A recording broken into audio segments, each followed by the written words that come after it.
చరిత్ర కలిగిన సముద్రపు టంచున పొట్టకూటి కోసం రోజు పడవ ఎక్కే మత్స్యకారులు వీళ్ళు. వీరి ముఖాలపైన అలసిన జీవితం కనిపిస్తుంది. వీరి కళ్ళల్లో ఏదో భయం దాగి ఉంది. కారణం ప్రకృతి కాదు, ఎగసిపడే అలలు కావు. వీరి జీవనం పైన, హక్కులపైన పడుతున్న పక్క రాష్ట్రానికి చెందిన మత్స్యకారుల అనైతిక వేట.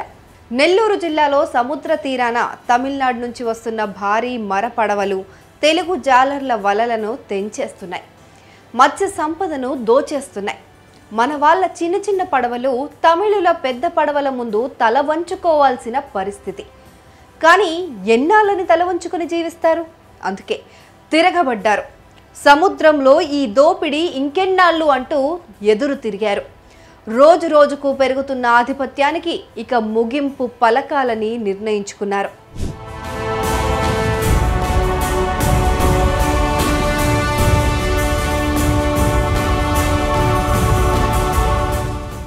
ఒక రాష్ట్రానికి చెందిన మత్స్యకారుల వేట హక్కులు మరో రాష్ట్రానికి చెందిన జాలర్ల దురాక్రమణకు గురవుతుంటే సముద్ర జలాల్లో శాంతి నెలకొనే మార్గమేది? అందుకే గడిచిన 12 ఏళ్లుగా తమిళ జాలర్ల దౌర్జన్యానికి గురవుతున్న తెలుగు జాలర్లు తిరగబడుతూనే ఉన్నారు. తమిళ జాలర్లు తమ దౌర్జన్యాన్ని కొనసాగిస్తూనే ఉన్నారు. అందుకే ప్రస్తుత పరిస్థితిని తెలుసుకునేందుకు తెలుగు మత్స్యకారుల వద్దకు మేం వెళ్ళాం. వారి ఆవేదన విన్నాం. వారి సంఘర్షణను మా కెమెరాల్లో బంధించాం.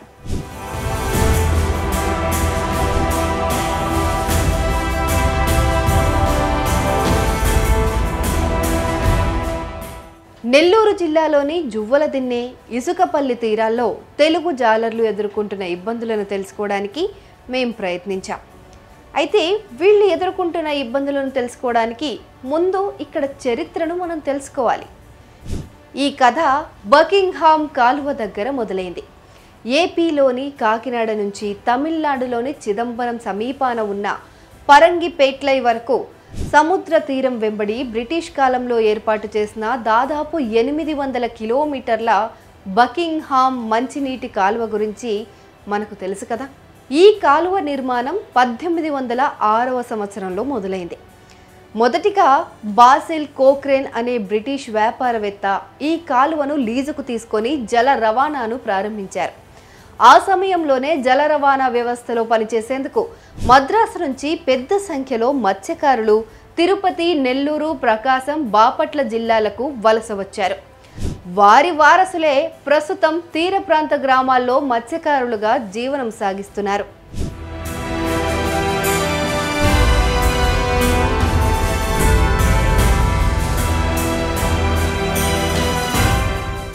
తిరుపతి, నెల్లూరు, ప్రకాశం, బాపట్ల జిల్లాల్లో ఉన్న మత్స్యకారులు విడివిడిగా సముద్రంలో వేటకు వెళ్తున్నా తమలో ఎవరికైనా సమస్య వచ్చిందంటే అంతా ఏకమవుతారు.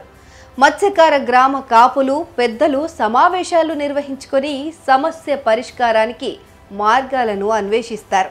ఈ 4 జిల్లాలకు సంబంధించి ఎప్పుడూ నెల్లూరు జిల్లాలోని జువ్వలదిన్నె హార్బర్లోనే సమావేశాలు జరుగుతూ ఉంటాయి. ఈసారి కూడా జువ్వలదిన్నెలో కాపులు, పెద్దలు సమావేశమయ్యారు. దీనికి కారణం తమిళనాడులోని కడలూరు, కారైకల్ తీర ప్రాంతాల నుంచి తమిళ మత్స్యకారులు మన సముద్ర జలాల్లోకి ప్రవేశించడమే. తమిళ జాలర్ల వల్ల మన మత్స్యకారులు తీవ్రంగా నష్టపోతూ ఉండడమే. ఇప్పుడు ఇంతకుముందు అంటే మాకు బోట్లు, చిన్న చిన్న బోట్లు మేము యాడ్ చేసేవాళ్ళు. తర్వాత ఇక్కడ చెన్నై బోట్లు వచ్చేది ఇక్కడ.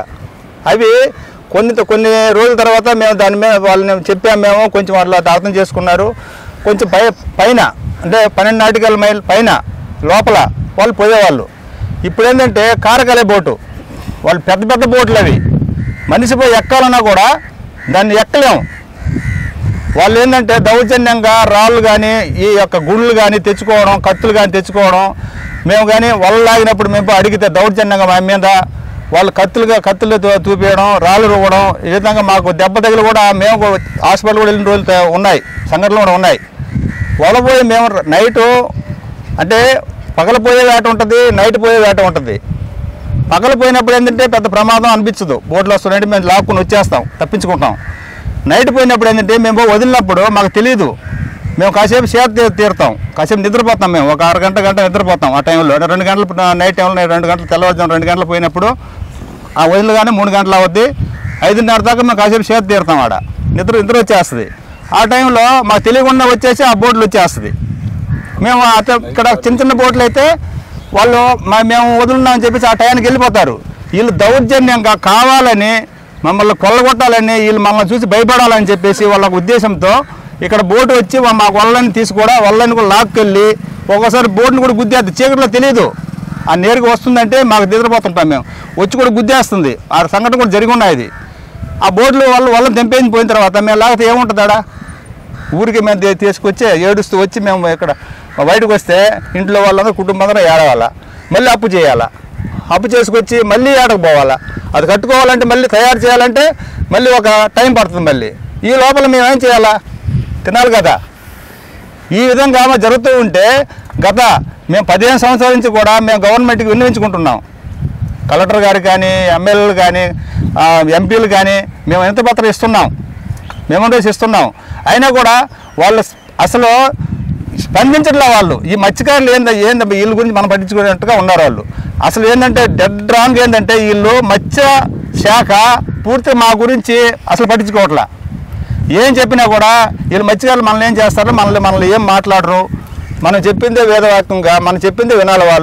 వాళ్ళు మనం చేసినా చేయకపోయినా వాళ్ళు మన సంబంధించినట్టుగా వాళ్ళు పనిచేస్తున్నారు. వాళ్ళ జీతానికే పనిచేస్తున్నట్టు కానీ జనాల కోసం పనిచేయట్లేదు వాళ్ళు. తిరుపతి, నెల్లూరు, ప్రకాశం, బాపట్ల జిల్లాలోని మత్స్యకారులు వాడేవి దాదాపు మోటార్ సైజ్డ్ ఫైబర్ బోట్లే. జువ్వలదిన్నె లాంటి హార్బర్ల వద్ద మాత్రమే మీడియం సైజు స్టీల్ బోట్లు ఉన్నాయి.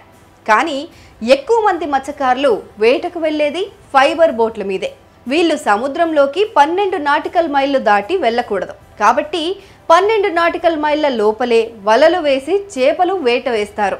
అయితే ఇదే సమయంలో తమిళనాడు, పుదుచ్చేరి నుంచి మత్స్యకారులు పెద్ద సైజు స్టీల్ బోట్లు వేసుకుని ఏపీ తీరంలోకి వస్తున్నారు. వారు మన జలాల్లోకి రావడం తప్పేమీ కాదు, కానీ మన మత్స్యకారులకు నష్టం కలగజేస్తుండడమే వారు చేస్తున్న తప్పు. ఉదాహరణకు నెల్లూరు జిల్లాలోని ఇసుకపల్లి తీసుకుందాం. ఇక్కడ మత్స్యకారులు 12 నాటికల్ మైళ్ళ లోపల చేపల కోసం వలలు వేస్తూ ఉంటారు. ఈ వలల్లో చేపలు పడ్డానికి 3 నుంచి 4 గంటల సమయం పడుతుంది. ఈ సమయంలో తమిళనాడు నుంచి వస్తున్న మత్స్యకారులు తమ స్టీల్ బోటుతో తెలుగు గంగపుత్రులు వేసిన వలలను నాశనం చేయడంతో పాటు మత్స్య సంపదను దోచుకుపోతున్నారు. తమిళ మత్స్యకారులు వేసే వలల వల్ల మన మత్స్యకారుల వలలు దెబ్బతింటున్నాయి. వలలే కదా దెబ్బతింటే ఏముందిలే అని అనుకోవడానికి లేదు. ఎందుకంటే ఒక్కో వల 70,000 నుంచి 1,00,000 రూపాయల ఖరీదు ఉంటుంది. ఒక సామాన్య మత్స్యకారుడికి అంత నష్టాన్ని భరించడం మామూలు విషయమా? అందుకే మన మత్స్యకారులు తమిళ జాలర్లపైన తిరగబడుతున్నారు. చూడండి ఒకసారి, ఇవన్నీ కూడా ఈ యొక్క కడలూరు బోటు వచ్చి మొత్తం ముక్కలుగా తెంపుకొని ఆ పనికి రాకుండా మొత్తం కూడా ఇవి చూస్తున్నారు. ఇవన్నీ బయట పడేసిన వాళ్ళు ఇవన్నీ పెట్టుబడులు పెట్టి మేము బ్యాంకుల్లో రుణాలు తీసుకుని అప్పుగా తీసుకొచ్చి మేము చేసిన ఇటువంటి వాళ్ళని కూడా ఆ కడలూరు బోటు, కారకలే బోటు వచ్చి ఇక్కడ మొత్తం తెంపేసి ముక్కలు చేసి మేము ఆ ముక్కలు తీసుకొచ్చి ఇక్కడ బయట పడేసిన వాళ్ళు ఇవి. ఒకసారి చూడండి, ఇవి చూసినట్టయితే మా కన్నీళ్ళు వస్తుంది. వాళ్ళు ప్రతిరోజు కూడా మేము వచ్చి దీన్ని చూసుకుంటూ అట్లా ఏడవలేక ఈ విధంగా చేసుకుంటూ ఉంటాం మేము. అలా మళ్ళీ కొత్త వాళ్ళు కొనాలంటే మళ్ళీ పెట్టుబడులు పెట్టాలి మేము. అట్లా రుణాలు తీసుకుని వచ్చి మళ్ళీ వారు చేయాలి. అక్కడ చూస్తే మేము మాకు పాటలు వాళ్ళు కానీ వదిలితే మళ్ళీ అవి వచ్చి బోట్లు వచ్చి మళ్ళీ తెంపుకుని పోవడం. మా పరిధిలో మేము వదులుకుంటూ ఉంటే వాళ్ళు వచ్చి ఎక్కడో 12 నాటికల్ మైళ్ళు అక్కడ లాగాల్సిన బోట్లు మేము మా పరిధిలో వచ్చి వాళ్ళు కొన్ని విధంగా తెంపేసి మేము విధంగా చేస్తామంటే మేము ఎట్లా బతకాలి, ఏ విధంగా చేయాలి చూడండి. కావాలంటే ఇవన్నీ కూడా చూడండి, అంటే తెంపేసిన మొత్తం వలలు ఇవి ముక్కలుగా తీసుకొచ్చి పడేసిన వలలు ఇంకా పనికిరాయి. చూడండి ఎంత పెట్టుబడి 70,000, 80,000, 90,000, లక్షలు పెట్టి మేము ఈ విధంగా వలలు తీసుకొచ్చి మేము ఇక్కడ పెట్టుబడులు పెడతాం. ఇక్కడ అది పనికి రాకుండా పోతుంది. మళ్ళీ మేము ఆటకు పోవాలంటే మళ్ళీ అప్పు చేయాలా. తెలుగు, తమిళ మత్స్యకారుల మధ్య ఈ పోరాటం గత 12 ఏళ్లుగా జరుగుతూనే ఉంది. తమిళనాడు నుంచి వచ్చే మత్స్యకారులకు ఎన్నిసార్లు చెప్పినా వారు వినడం లేదు. వాళ్ళవి పెద్ద బోట్లు కాబట్టి 12 నాటికల్ మైళ్ళ అవతల వేట చేసుకోవచ్చు. కానీ 12 నాటికల్ మైళ్ళ లోపలకు వచ్చి మన మత్స్యకారులకు నష్టం కలిగిస్తున్నారు. అందుకే మన జలాల్లోకి తమిళ బోట్లు రావడం మన మత్స్యకారులు గమనిస్తే వాటిని తరుముకుంటూ సముద్రంలో వెళ్తున్నారు. నడి సముద్రంలో పడవల మీద నుంచే పోరాడుతున్నారు.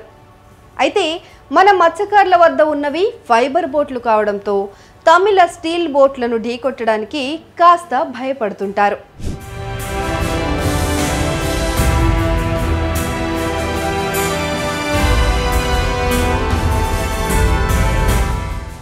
తమిళ మత్స్యకారులు మన గంగపుత్రులపైన దాడులు చేసిన ఘటనలు ఎన్నో ఉన్నాయి. గతేడాది ఏప్రిల్లో ఇసుకపల్లి వద్ద ఇలాంటి దాడే ఒకటి జరిగింది. ఇసుకపల్లి గ్రామానికి చెందిన 30 మంది మత్స్యకారులు 7 ఫైబర్ బోట్లలో సముద్రంలోకి వెళ్లి వలలు వేశారు.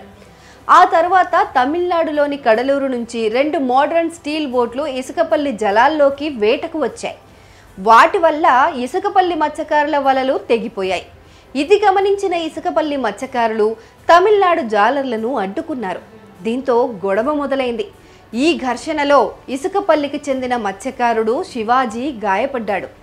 ఆనాటి ఘటనను కళ్ళకు కట్టినట్టు శివాజీ మన సమయంతో పంచుకున్నాడు.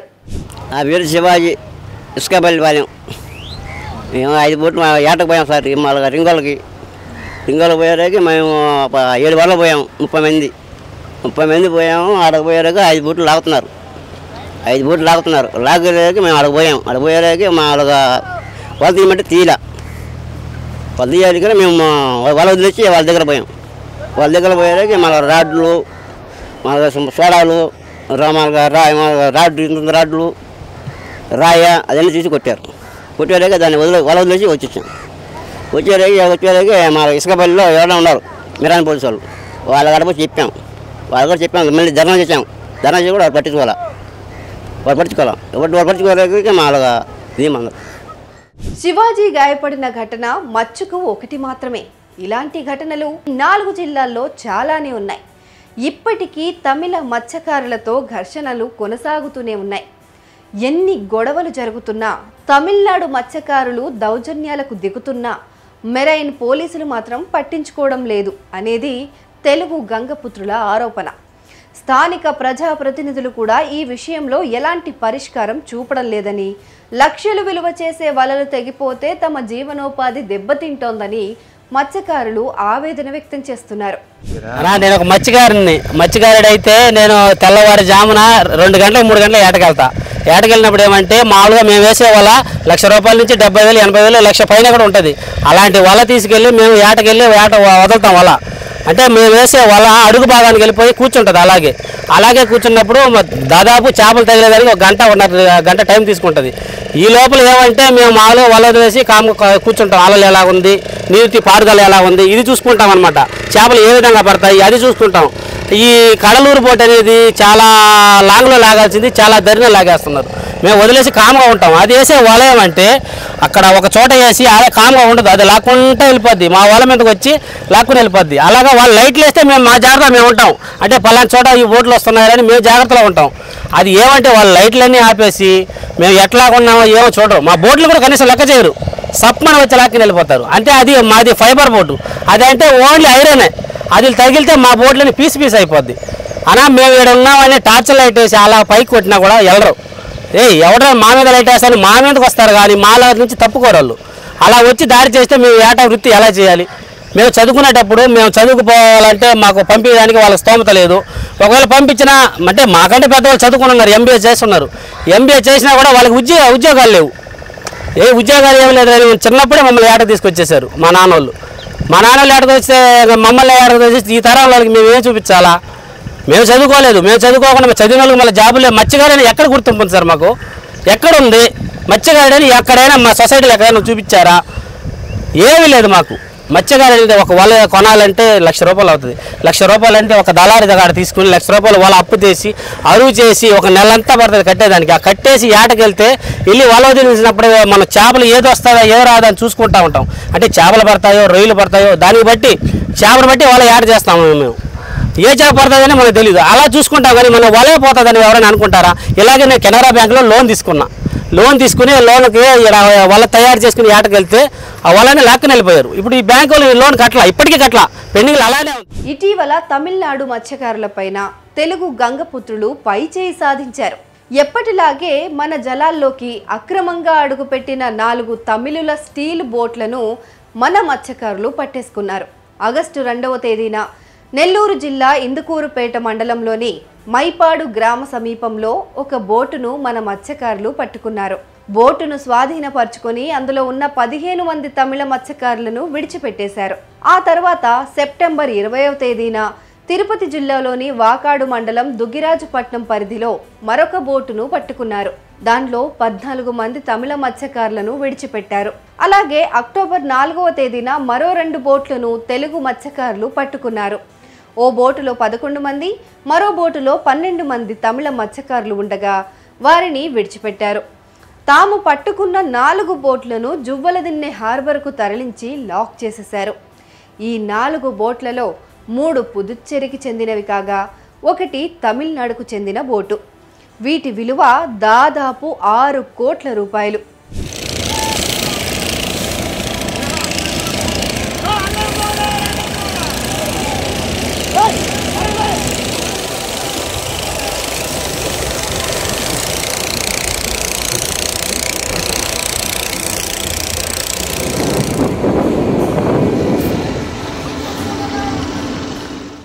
అయితే తమిళనాడు బోట్లను మన వాళ్ళు ఫైబర్ బోట్ల మీద వెళ్ళి వెంటాడే సీన్లు మాత్రం మామూలుగా లేవు.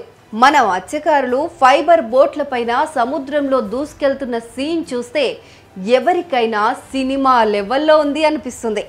ఈ స్థాయిలో ఎదురెళ్ళి తమిళనాడు పెద్ద బోట్లతో పోటీ పడుతున్నారు మన వాళ్ళు. ఎంతైనా సముద్రం వాళ్ళ జీవితం కదా. వాళ్ళ జీవనాధారాన్నే ఎవరో వచ్చి నాశనం చేస్తుంటే ఊరుకుంటారా? మా పూర్వీకులు వెళ్ళిన చోట మత్స్య సంపద ఎక్కువ పడేది. రాను రాను ఈ యొక్క మత్స్య సంపద తగ్గిపోతూ వస్తుంది. ఎందుకంటే ఈ తమిళనాడు ఆ ప్రాంతం నుంచి కారైకల్, పాండిచ్చేరి, కారైకల్ నుంచి వస్తున్న సుదూర ప్రాంతాలు వచ్చిన ఈ బోట్లు, పెద్ద పెద్ద బోట్లు, స్టీమర్లు మా తీర ప్రాంతానికి, ఆ తీర ప్రాంతం దగ్గరికి వచ్చి వాళ్ళ యొక్క మత్స్య సంపద తీసుకెళ్ళడం వలన మేము అనేక మంది మా మత్స్యకారులు వేటకెళ్ళి మా వాళ్ళు మేము ఏంటంటే కొంత దూరం వరకు మాత్రం మేము వేట చేస్తాం. మాది చిన్న బోట్లు మావి కాబట్టి వాళ్ళు పెద్ద బోట్లు చాలా దూరంలో ఉండాలి. దూరంలో ఉండవలసిన వాళ్ళు కూడా దగ్గరికి వచ్చేసి మేము వదిలే ఆ ప్రాంతానికి వచ్చేసి మా యొక్క వలని మొత్తం కూడా తెంచుకొని తీసుకెళ్ళిపోతూ ఉన్నారు. కాబట్టి మేము ఆ వలల కోసము నానా కష్టాలు పడి, సంవత్సరాలుగా భార్యాభర్తలు ఇద్దరు కష్టాలు పడి మేము చేసి తీసుకొచ్చి మేము వేట సాగిస్తుంటే మా వలని, మా పడవలని మొత్తం కూడా ధ్వంసం చేసి మా జీవనోపాధిని ధ్వంసం చేస్తున్నారు. ఈ ప్రాంతంలో ఈ యొక్క సెప్టెంబర్ మాసంలో మాకు వేట ముమ్మరంగా ఉండాలి. అటువంటి సమయంలో వేట వెళ్లకుండా మేమందరూ కూడా ప్రశాంతంగా ఏం జీవనోపాధి లేకుండా ఖాళీగా ఉంటున్నాం. అక్కడ తినడానికి తిండి లేకుండా ఒకప్పుడు తిని ఇంకొప్పుడు పస్తులుండే మా ఇళ్లలో కనిపిస్తూ ఉంది. ఎందుకంటే అనేక సార్లు ఈ సమస్యని ప్రభుత్వం దృష్టికి అనేక సార్లు తీసుకెళ్ళాం కూడా ఈ సమస్యకి పరిష్కారం దొరకట్లేదు. ఎందువల్లంటే ఇది రాజకీయ ఒత్తిడి అర్థం కాలేదు. కానీ చివరికి అంతిమంగా నష్టపోయేది మత్స్యకారులైన మేము నష్టపోతున్నాము. కాబట్టి మా గోడును ప్రభుత్వం విని ఈ సమస్యను పరిష్కరించాలని చెప్పేసి మేము కోరుతున్నాం. సముద్రంలోకి వెళ్ళి 12 నాటికల్ మైళ్ళ లోపల వలలు ఎలా వేస్తారు, ఆ వలలను తమిళనాడు మత్స్యకారులు ఎలా నాశనం చేస్తున్నారు అనే విషయాన్ని నెల్లూరు జిల్లాలోని ఇసుకపల్లి గ్రామానికి చెందిన మత్స్యకారులు మా రిపోర్టర్ శ్రీనివాస్కు స్పష్టంగా వివరించారు. ఆయన్ని ఫైబర్ బోట్లో ఎక్కించి సముద్రం లోపలికి తీసుకెళ్లి మరీ చూపించారు. మా గోడు ప్రభుత్వాలకి, ప్రజాప్రతినిధులకు పట్టడం లేదు. కనీసం మీ ఛానల్ ద్వారా అయినా ఈ ప్రపంచానికి చూపించండి అని ఆవేదన వ్యక్తం చేశారు. ఈ అలలు దాటి రాగానే ఈ ప్లేస్ వరకు కూడా వాళ్ళు వచ్చి ఇక్కడ దాకా కూడా లాగేసి వెళ్ళిపోయిన రోజులు ఎన్నో రోజులు ఉన్నాయి. ఇక్కడ కనీసం మా వాళ్ళు ఈత మీద వచ్చి చేపల కట్టు వచ్చి లాగే ప్లేస్ ఇది. ఈ ప్లేస్ లో కూడా మీకు తెలియాలన్న ఆలోచనతో మిమ్మల్ని ఇక్కడ తీసుకురావడం జరిగింది. దయచేసి మీరు కూడా దీన్ని అర్థం చేసుకోవాలి. అలలు దాటి రాగానే ఇక్కడ కనీసం చిన్న చేపలకు వస్తున్నా కూడా దానికి కూడా వచ్చి వాళ్ళు అక్కడి నుంచి వచ్చి పెద్ద బోట్లు వచ్చి లాగేయడం ఎంత మాత్రం కరెక్టో మీరు ఒకసారి ఆలోచించుకోవాలి. లోకల్ జోన్లో మనం పోయి లాగడానికి లేదు. లోకల్ జోన్లో లోకల్లో లేట చేసుకోవాలన్న కాన్సెప్ట్ మీద ఇప్పుడు వాళ్ళు తమిళనాడులో కూడా లోకల్గా లాగడానికి లేదు. వాళ్ళు కూడా లోకల్గా బతికే వాళ్ళు బతకాలన్న కాన్సెప్ట్ మీద అటుపక్క లోకల్గా లాక్కుండా తమిళనాడు వాళ్ళు ఏడుకొచ్చి లోకల్గా ఉండే వాటి మీద వాళ్ళ సంపదనంతా దూసుకోబోతున్నారు. అది ఇప్పుడు అంటే గతంలో నుంచి జరుగుతున్న సబ్జెక్ట్, అది కొత్త సబ్జెక్ట్ అయితే కాదు. కానీ ఇప్పుడు ఇక్కడ వేట అనేది పూర్తిగా దిగజారిపోయినట్టు, పూర్తిగా లేకుండా సంపద అనేది పూర్తిగా లేకుండా పోయిన తరంలో వీళ్ళు కొంచెం యాక్టివ్గా తయారవడం జరిగింది. ముందు నుంచి జరుగుతున్న సమస్య మీద చాలా మంది ముందు నుంచి జరుగుతున్న సమస్య మీద ముందు నుంచి కూడా ఇట్లాంటి సంఘటనలు చాలా జరిగినాయి. ఇప్పుడు మా వాళ్ళు కూడా లోకల్గా వచ్చి ఏమైనా వలలు చిన్న వలలు తెంపేస్తే పెద్ద బోటోళ్ళు వచ్చి డబ్బులు కట్టేసి వెళ్ళిపోయేవాళ్ళు. కనీసం దౌర్జన్యానికి పాల్పడి గందరగోళంగా కొట్టేసి గందరగోళంగా వెళ్తున్నారన్న కాన్సెప్ట్ మీదనే వాళ్ళ రిస్క్ చేయడం జరిగింది తప్ప అసలు ఈ సబ్జెక్ట్ చేయాల్సింది కూడా ప్రతి గ్రామాలు ఇప్పుడు పక్క రాష్ట్రం ఆంధ్ర కానీ ఇప్పుడు పక్క నుండి ఆంధ్ర ఆనుకున్న తమిళనాడు కానీ కేరళ కానీ కర్ణాటక కానీ ఈ రాష్ట్రాల్లో ఓన్లీ నేవీ కోస్ట్ గార్డ్ వాళ్ళే ఆ సిస్టమ్ని అమలు పరుస్తున్నారు. కానీ ఆంధ్రప్రదేశ్లో మాత్రం అది జరగట్లేదు. అది జరగకుండా పోవడానికి మా మీద కనీసం ఆ దయ లేదు. గవర్నమెంట్కి మా మీద అసలు వీళ్ళు ఎంతరా ఏంది అసలు కాన్సెప్ట్ అన్నా, వీళ్ళు ఏ రకంగా బతుకుతున్నారు, వీళ్ళకి అసలు ఏమాత్రం సబ్సిడీ ఉన్నారు, వీళ్ళు చచ్చిపోయిన తర్వాత కనీసం వీళ్ళ జీవిత బీమా ఎంత ఇస్తున్నారు అనే సంగతి కూడా వాళ్ళకి ఈ రోజు కూడా కరాఖండిగా చెప్పలేకపోతున్నారు. ఒక 5 సంవత్సరాలు గవర్నమెంట్ రాగానే ఇన్ని లక్షలు ఇస్తా ఉన్నారు. కానీ ఏ రోజు ఎవరికి మత్స్యకార గ్రామాలకి వాళ్ళు పూర్తిగా భరోసా ఇచ్చి చేసిన కార్యక్రమం ఎక్కడ జరగలేదు, ఇప్పటివరకు కూడా జరగలేదు. మాకు మేముగా ఒకటిగా తయారయ్యి ఈ రోజు ఏదో మేము మా పొట్టగుట్టిపోతుందన్న కాన్సెప్ట్ మీద అందరూ ఏకదాటి మీద నిలబడి ఏదో చేస్తున్నారు తప్ప అసలు పూర్తిగా ఇదే పని పక్క రాష్ట్రాల్లో నేవీ కోస్ట్ గార్డ్ వాళ్ళు చేస్తున్న పని మన రాష్ట్రం ఎందుకు చేయట్లేదు ఒకసారి ఆలోచించండి. మీరు కూడా మా మీద దయ ఉంటే అట్ట వదిలేస్తారా మమ్మల్ని?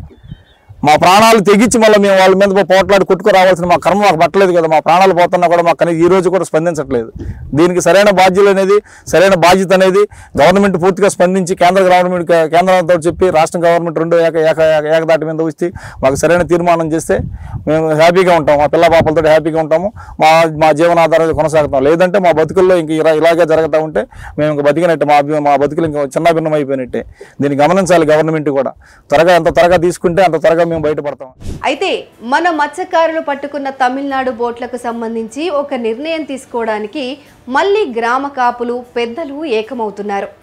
జువ్వలదిన్నె హార్బర్లో మరోసారి సమావేశమై దీనిపైన నిర్ణయం తీసుకోబోతున్నారు. ఈ సమావేశంలో పుదుచ్చేరి తమిళనాడు మత్స్యకారులు కూడా పాల్గొంటున్నారు. మరి ఈ సమావేశంలో ఎలాంటి నిర్ణయం తీసుకుంటారు? ఈ సమావేశం మన మత్స్యకారులకు ఎలా ఉపయోగపడుతుంది అనేది అటుంచితే ఈ కథనం ద్వారా తిరుపతి, నెల్లూరు, ప్రకాశం జిల్లా, బాపట్ల జిల్లాల్లోని మన మత్స్యకారులకు మాత్రం మంచి జరగాలనేదే మా ఉద్దేశం. వీరి సమస్య ప్రభుత్వ దృష్టికి వెళ్ళాలని, తమిళ మత్స్యకారుల వల్ల ఇకపైనైనా మన గంగపుత్రులకు ఎలాంటి నష్టం కలగకూడదని కోరుకుందాం.